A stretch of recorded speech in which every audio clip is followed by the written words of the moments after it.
Saya mau men-sharingkan satu pengalaman yang terjadi beberapa hari lalu, ya. Memang kemudian ya cukup unik, ya. Pada satu malam saya begitu cemas, begitu khawatir, begitu mau tidur. Karena apa? Pinggang saya terasa sakit terus-menerus dalam beberapa hari ini, ya. Kalau kemudian sebulan lalu mungkin kejadian sama, lalu saya berobat, ternyata kemudian memang akhirnya dokter mendiagnosa gangguan pencernaan karena pada bagian kiri bawah, ya, jadi pencernaan bagian kiri bawah dekat pinggang. Ya, jadi gangguan pencernaan kemudian diobati dan kemudian sembuh, ya. Tetapi kemudian ini seperti kambuh lagi dan begitu nyerinya. Ya, saya begitu khawatir. Nah, kemudian setelah itu saya tidur dan tiba-tiba pada paginya saya terbangun dan betis ini, kaki ini rasanya seperti ketarik, ya, seperti ketarik. Lalu kemudian saya baru sadar, pinggangnya sudah nggak sakit, tapi kakinya ketarik. Saya sadar, ini asam urat, ya, ini gangguan asam urat. Lalu pada saat saya merasa sakit tadi, tiba-tiba saya mendapat satu penglihatan, satu sosok dari sebuah foto, ya, jadi foto yang pernah saya lihat, yaitu Monsignor Gabriel Manek SWD, ya. Nah, kemudian spontan saya waktu itu menyatakan, Monsignor Gabriel Manek, doakanlah saya, ya. Kemudian akhirnya setelah mengalami hal ini, nah kemudian saya mulai tertarik dan mulai mencari-cari informasi tentang Monsignor Gabriel Manek. Ya, saya ingat kemudian ada kenalan di Facebook, tetapi juga dahulu dia juga anggota komunitas kami. Ya, saya kemudian coba hubungi dia, ya. Selama ini kalau dia kirim postingan-postingan di Facebook, ya saya memang tidak terlalu memperhatikan, ya. Karena pada dasarnya, ya boleh dikatakan satu rahmat Tuhan, saya hidup dalam satu komunitas dan juga bertumbuh dalam satu komunitas yang menekankan tentang kehidupan teologal, yaitu penghayatan iman, harapan, kasih. Jadi tidak terlalu menekankan tentang praktek-praktek devosional, ya. Ya, tetapi dengan pengalaman ini saya mulai tanya, ya, pada kenalan saya, ya, saya kenal dia punya satu toko di pusat daerah perbelanjaan di Surabaya. Saya telepon, saya menghubungi, lalu kemudian ya saya ternyata beliau ini ketua dari kelompok sahabat Monsignor Gabriel Manek, ya.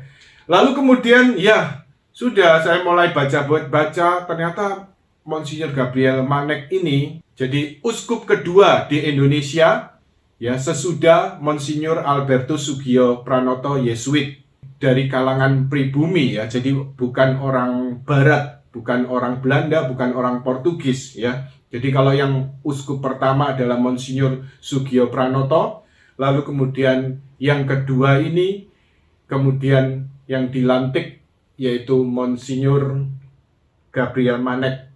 Jadi kemudian terlahir dengan nama Lei Chongxi. Lalu kemudian saya baca secara cepat dari biografinya, 28 Januari 1941 tabisan Imam SWD, 25 April 1951 tabisan Uskup Pribumi kedua sesudah Monsignor Albertus Sugio Pranoto Yesuit. 15 Agustus 1958 mendirikan kongregasi Suster PRR, Putri Renha Rosari.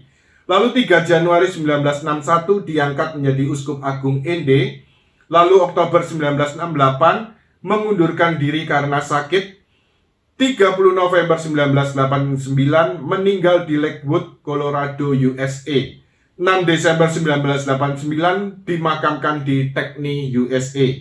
Lalu menjadi kerinduan dari para suster PRR untuk membawa pulang kembali bapak pendiri mereka yang dimakamkan di Keuskupan Denver, Amerika Serikat. Jadi kemudian itu terrealisir secara konkret mereka lakukan pada 10 April waktu USA atau 11 April waktu Indonesia pada tahun 2007. Jadi kuburan dibuka, lalu 13 April 2007, jadi peti diangkat dari dalam kubur, dan 14 April 2007 peti dibuka. Ya, saya kalau lihat videonya bahkan ketika diangkat itu memang kondisi peti karena masih musim dingin ya. Jadi kemudian memang dari peti itu masih mengeluarkan banyak air. Jadi jenazah itu pasti terendam air. Nah, jadi ketika 14 April 2007 peti dibuka dan ternyata didapati jenazah masih utuh. Seperti gambar yang kita lihat di sini ya. Jenazah masih utuh. Dan hari itu juga jenazah diberangkatkan ke Indonesia. Sudah 17 tahun Monsinyur Gabriel Manek ini dimakamkan ya di Denver, Amerika Serikat. Tetapi kemudian apa yang terjadi?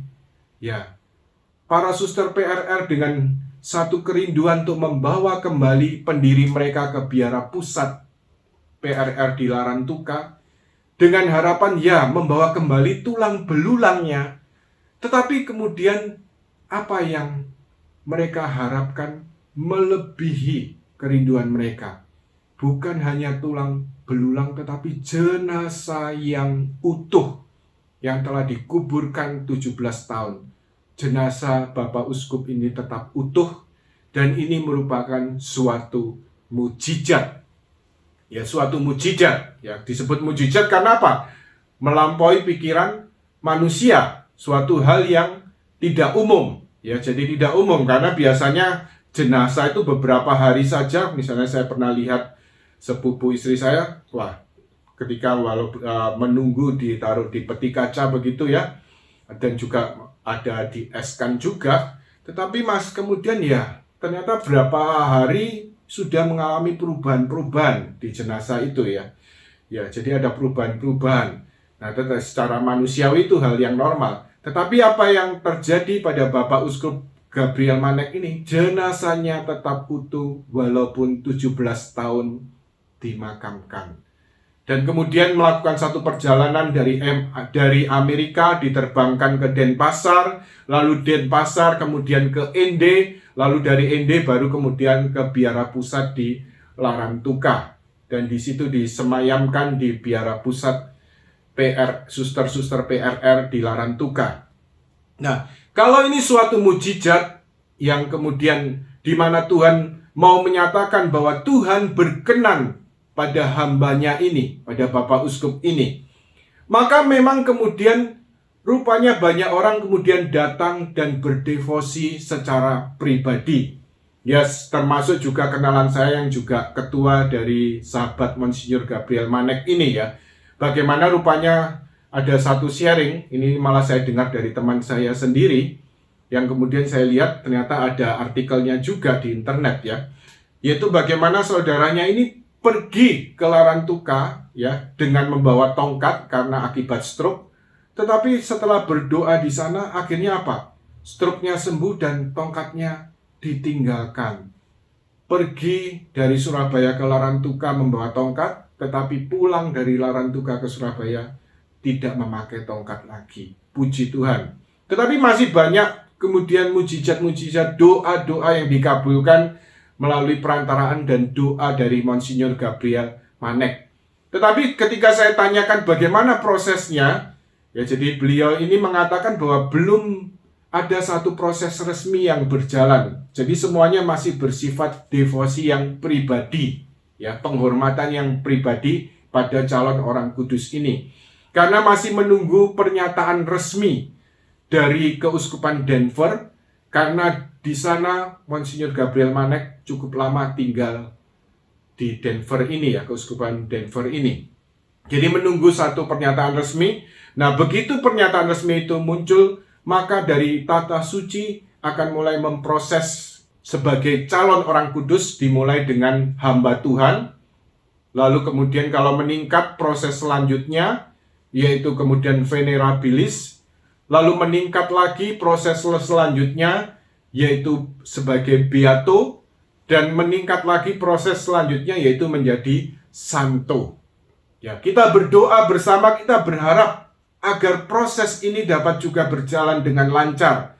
Karena ini juga merupakan salah satu calon orang kudus dari Indonesia, ya, yang bukan orang barat ya tentunya ya. Jadi bukan misionaris barat, tetapi sungguh-sungguh datang dari orang Indonesia.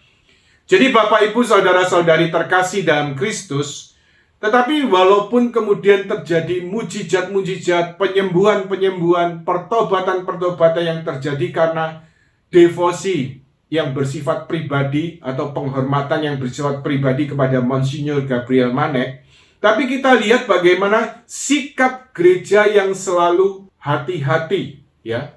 Tidak serta-merta begitu gampang untuk kemudian menetapkan seorang atau meresmikan seorang digelarkan menjadi kudus, ya, menjadi beato, lalu kemudian menjadi suatu juga menjadi santo.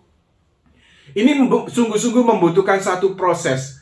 Karena yang dilihat gereja bukan hanya soal mujizat, penyembuhan atau pertobatan atau doa-doa yang dikabulkan dengan perantaraan calon orang kudus ini. Ini memang sebagai tanda untuk meneguhkan bahwa Tuhan berkenan kepada orang kudus ini, sehingga doa-doa dan perantaraannya banyak kemudian dijawab dan dikabulkan oleh Tuhan.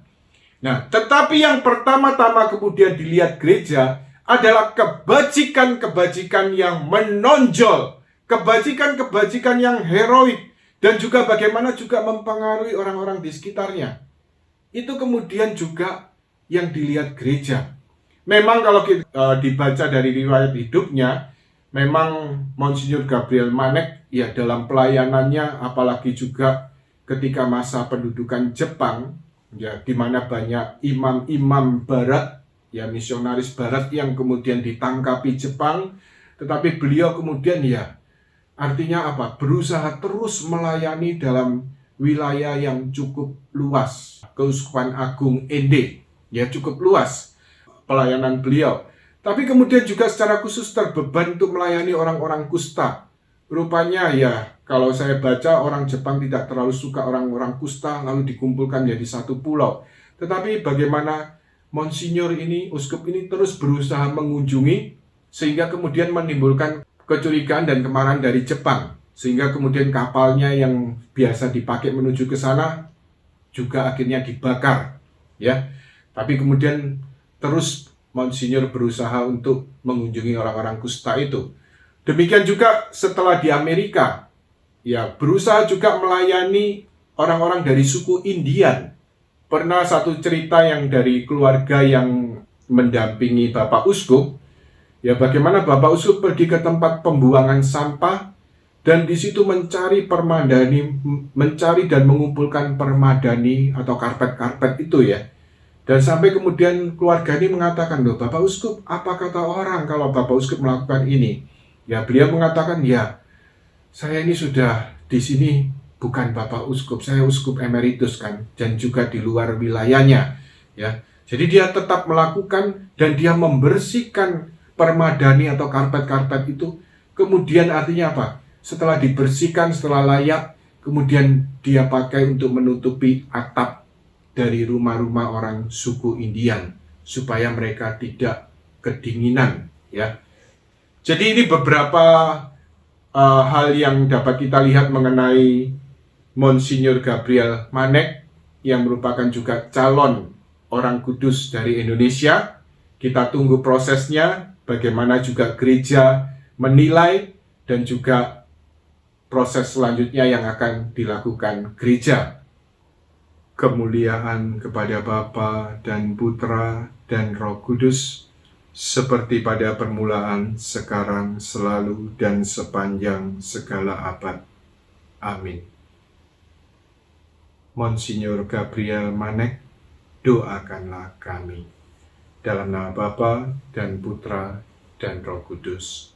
Amin. Tuhan memberkati.